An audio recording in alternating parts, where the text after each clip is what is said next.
Pour la deuxième fois, pour le deuxième sujet, pardonnez-moi, de peinture, avec un mouvement qui est assez peu connu, mais qui regroupe en fait des peintres qui sont archi célèbres. Il s'agit des Nabis. Et des Nabis et le décor au musée du Luxembourg.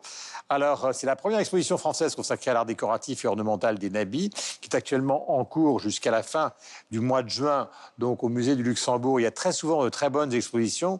C'est une manière de redécouvrir ou redécouvrir ce courant artistique auquel les superstars de la peinture ont appartenu, comme par exemple, évidemment, Bonnard, Vuillard, et dans un moindre registre, Sérusier et d'autres qui, qui ont défendu un art en lien direct avec la vie, avec la nature. Je propose d'en découvrir un peu plus sur cette exposition et nous en parlerons ensuite. On vit bien avec les œuvres des Nabis, elles nous parlent toujours aujourd'hui et elles nous communiquent surtout une vision positive, elle élargit notre horizon.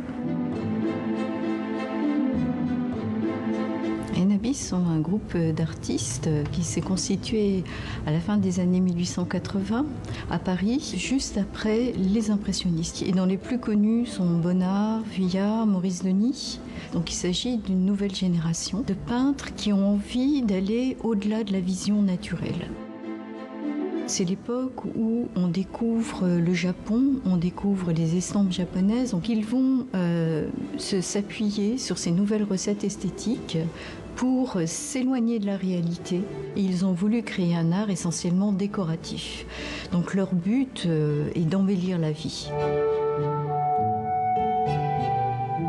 Ce qui la distingue, c'est justement une exposition extrêmement joyeuse, extrêmement positive, embellie, magnifiée par des couleurs, par des lignes, par des formes très positives, très enjouées. Alors j'aimerais bien que les visiteurs, en sortant de l'exposition, se sentent heureux et qu'ils puissent aussi communiquer cette joie et ce message positif de ces grands décors Nabis. Ce qui est intéressant avec ce mouvement, c'est qu'il est parfois moins connu que les peintres qu'il constitue, qui pour certains d'entre eux sont des superstars de la peinture. Alors, le mot superstar est totalement ridicule. Je parle notamment de Bonnard et de Vuillard, qui sont, c'est ça qui est intéressant, au fond les contemporains de Picasso, mais dans un registre qui est tellement différent. Picasso détestait Bonnard, considérait que c'était un crétin absolu, mais il l'a écrit. Mais en même temps, c'est la peinture du bonheur, la peinture du décor, de la luminosité, et on retrouve quelque chose. Je vais me jeter sur vous, mon cher Sylvestre, en tout bien, tout un... Jetez-vous, jetez-vous. Je me jette. On est dans un monde post-impressionniste. C'est très particulier. Je ne connaissais absolument pas ce courant. Je connaissais évidemment quelques membres de cette école, disons. J'ai été assez surpris, positivement surpris, parce que j'ai découvert des œuvres qui étaient fort différentes de ce que j'avais pu voir avant. J'ai vu par exemple des visages qui n'avaient pas de traits.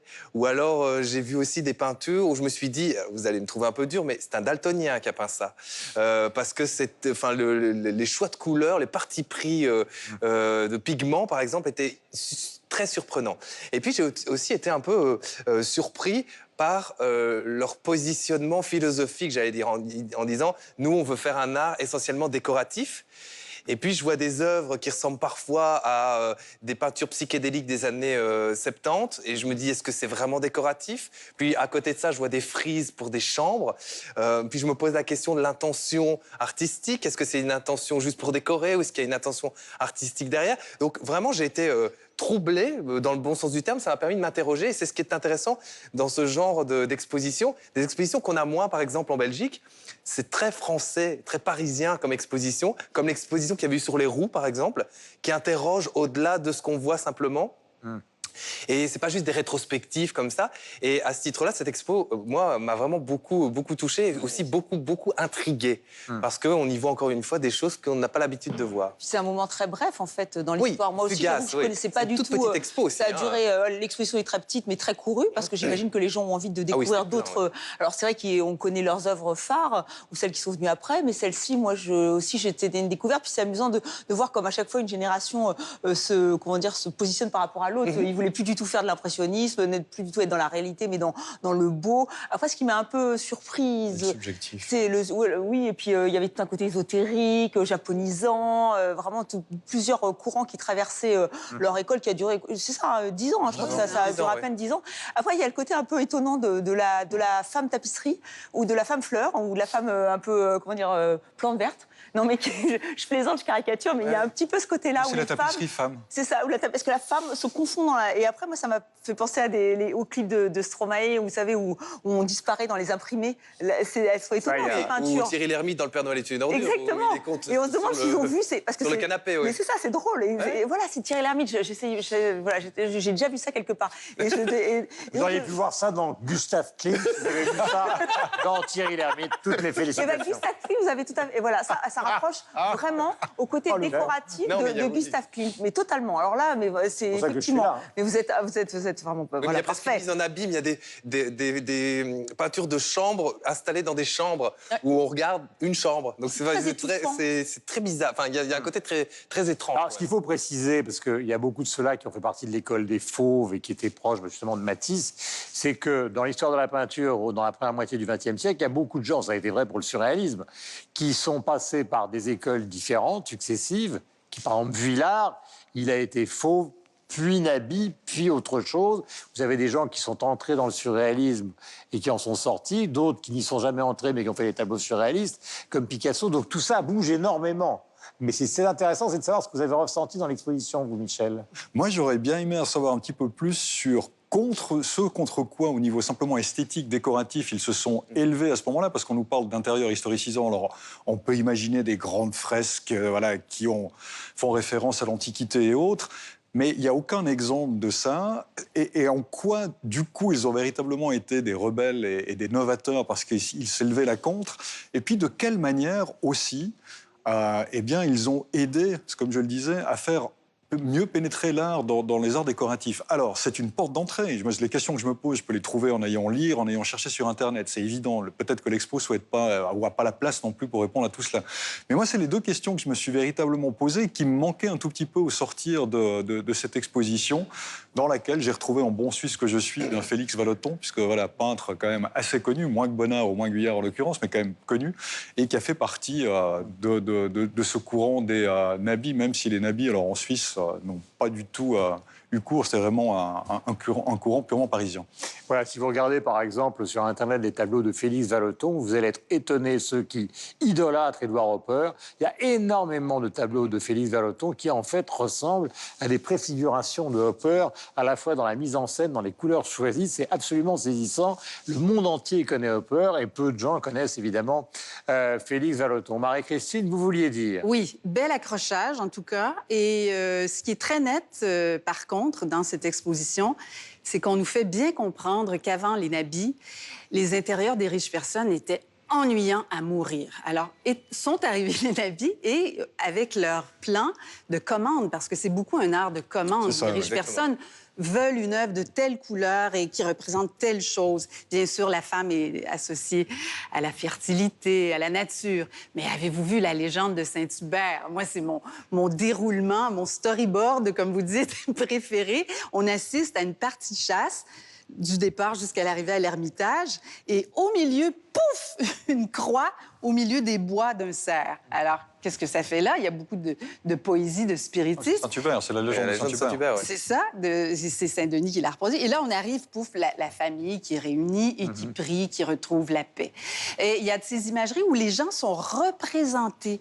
Les peintres les représentaient, c'était à leur demande. Ils voulaient se voir sur des tableaux, que ce soit en tapisserie, en tableau, en huile. Et ça me fait penser, vous savez, je ne sais pas si vous êtes comme ça, mais il y a des familles de nos jours qui se représentent. Ils ont des murs complets de photographies d'eux. Ah oui, des scènes de famille, des scènes au parc d'amusement, des scènes à la forêt, des scènes en randonnée cycliste. Ça s'appelle des réseaux sociaux, Marie-Christine. Oui, mais dans les maisons. C'est vrai que ça on voit ça.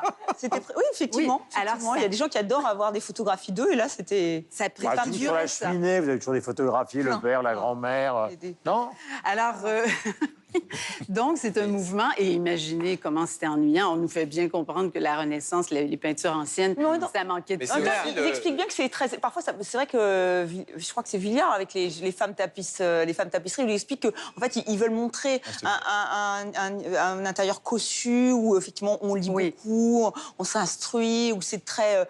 Il y a une valorisation mais en même temps, c'est très étouffant. Donc, il y a les deux côtés, parce que c'est vrai qu'on peut... C'est un peu l'intérieur de la maison de Picasso, de la maison de Victor Hugo à Gare d'Oseille. fait. Oui, Mais C'est une maison l'époque, qui est pleine de japonaiserie, de rouge, de décoration, alors que l'extérieur est tout à fait austère. Ah oui, mais Il faut rappeler justement, peut-être le nom, quand même. L'exposition des estampes japonaises qu'il y a eu ici. Le nom, les nabis, on l'a peut-être pas expliqué. Ça veut dire prophète en hébreu. C'est un très Oui. beau nom.